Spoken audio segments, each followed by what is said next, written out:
Well, hello. Welcome to a different corner of my room here in Michigan. I'm wearing a sundress.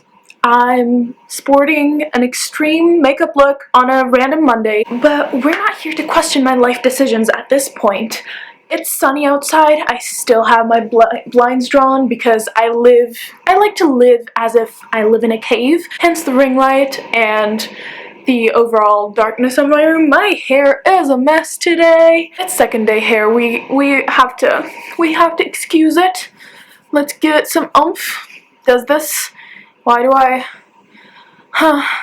Okay, welcome to my channel, guys. Today I have a very exciting video, hopefully for you, definitely for me, because I'm gonna go through all the books that I bought since coming here to live in my apartment in Michigan. I decided that this year, 2021, I would start only buying books if they're secondhand. This decision I did not come to lightly because I love owning books. I can't do that for a while because I keep changing continents to come study at my school and then go back home, and I just have to say goodbye to a lot of nice editions of my books. By the way, sorry for the heating if you can hear it. Sorry for any background noise. It's a Monday. I just dropped everything, my lectures, and decided to film a video because I'm bored. So other people have lives. Get over it. But today I'm gonna do a quick haul of books I've been getting either through thriftbooks.com, which is an online thrift shop for books, which is so exciting, but also a couple of local secondhand bookshops here in Ann Arbor, and oh my god, I love going to those places. If you are in Ann Arbor and like book shopping, go to Dawn Traders, go to the West Side Bookstore. I know my shit, you know? But those places were magical, and I ended up getting way too many books that I can't read right now because it was school, you know, a lot of credits. But without further ado, I'm gonna jump in because I have some exciting things waiting for me. My first pile of books here are all Stephen King books because, well, let's just say a certain booktuber, Noel Gallagher, has got me addicted to secondhand Stephen King books, and I've been searching them up and I could not own them. So the most exciting one to my secondhand book collection is this edition of Pet Sematary. Look at that. Okay, wait, let's ignore the ring light, we can do it. Yeah. It's so scary. The pages are yellow inside. Like, I love this book.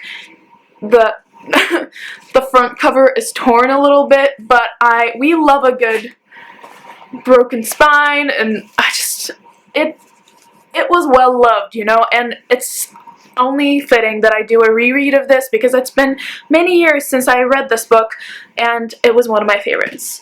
And then I got Gerald's Game, which, oh wait, I'm actually gonna show you this first. I got Dolores Claiborne because I wanted to read one Stephen King book every month this year. Spoiler alert, I'm behind on my target, but I did read this in January and it was a decent Stephen King book, and Gerald's Game is mentioned here because there's a solar eclipse that does spooky shit to people, and Dolores Claiborne is one of the people affected, ends up doing some shady stuff. It's a Stephen King book. Imagine what happens. Someone does get killed, but we'll see. And then here is Gerald's Game. I keep saying Gerald's Game. Who the heck calls it Gerald? Never mind. Gerald's Game is about a girl across the state, I think, that also was affected by this solar eclipse, so I'm excited to get into this. Dolores Claiborne was not my favorite King, but it was enjoyable to read, so I'm excited for this one. And then we have The Gunslinger, the first volume in the Dark Tower series, the fantasy series that Stephen King has. If you've been around for a while, you guys know that I love a good fantasy. I have read mixed reviews about this, but I want to give it a shot because I love Stephen King's writing when it's good, like when it agrees with me, and I love a good fantasy story, and this is an epic series. So, and it's a very short book. I was surprised when I got it first. So, as you can see, I have a bookmark in it, but I have not gone past the page. Oh, I only read the prologue, so I'm at page 3 right now, and this was supposed to be read in February. Did not happen. Life happens sometimes, you know? Okay, the last Stephen King book I have here is On Writing. Stephen King's memoir about writing, and I've been taking so many writing courses here, especially this year, so I'm so excited to give this one a go. A lot of my friends have read it. Every single one of them told me I need to read it, so I'm gonna trust their judgment. I am just excited to get a glimpse into this crazy but brilliant person's mind and read about how he writes. Yeah. Then we have a trilogy that I didn't even hesitate to get all the books in, even though I didn't even start it, and that would be... Is the trilogy's name Assassin's Apprentice? The Farseer trilogy. I'm dumb. The Farseer trilogy by Robin Hobb. The first one being Assassin's Apprentice, the second one I believe Royal... It is the second one, right? I think so, yes. Royal Assassin, and then Assassin's Quest. I really do hope that was the correct order, but it also doesn't matter because you can Google shit. But I'm excited to get into this. I know that it's an epic fantasy story, and it follows one boy through, I think he's called Fitz, through his life, and he has some royal blood, but does not have a claim to the throne, but he's still... It may be a danger to the throne, so they keep him close and, like, train him as an assassin. I am very not confident in that synopsis, but if it sounds intriguing, even if it's, like, different in some places. So that I got, and then that was a fantasy series, so I can go right into another fantasy book. This is the first book in Terry Pratchett's Discworld series. I don't know if it's called a series. You can technically start anywhere in the series, but The Color of Magic is the first book, and this is just an absurd, like, surrealist... It's obviously surreal. It is fantasy, but I know that it's a very colorful fantasy world. I know nothing of the story, but I'm excited to explore the world, the creatures, the characters in it, so... And it's a very short book, again. I'm excited to dig it. Good old-fashioned fantasy right here. If you cannot tell what that is, by the way, I do have a Lord of the Rings map poster on my wall, so you know my room is complete, you know? Is she a geek? Maybe? And then we have another book that I can't really place in any, like, fantasy Stephen King or any, like, literary fiction pile, but it would be The Eyes of Darkness. I had to read that because I got this so long ago and still haven't read it. But The Eyes of Darkness by Dean Koontz. I know that Dean Koontz is a very well-known thriller mystery writer, and I wanted to give his books a shot. When I saw this on the bookstore shelf, I googled the author, and this book was suggested to start his works with, so I just grabbed it, and I'll let you know when I actually get around to reading it because I have some shit going on right now. I had to DNF. A lot of my friends asked me what DNF means. That means did not finish. So I had to DNF a book for my class because the professor saw it fit to give us a book about a freaking pandemic. And my mom was like, nope, I'd like to stay healthy, so I'm not reading it. I do not know why I gave you that little snippet of information, but, you know, delve into Talia's life, shall we? And then I will jump into another pile of random books, and this can be categorized as literary / contemporary fiction. These books just spoke to me. I do not know a lot about them again, but for the sake of keeping this video short, I think this works. So the first book I got is Little Fires Everywhere by Celeste Ng. I know there's a TV show. I refuse to watch it before I read this because, first of all, it's very thin, and second of all, no one can stop raving about this book. So I'm as usual late to the trend, but I know that it's a small town like drama that surrounds race and class and has so many good discussions embedded into the dramatic flair of the story, so I'm excited to give it a go.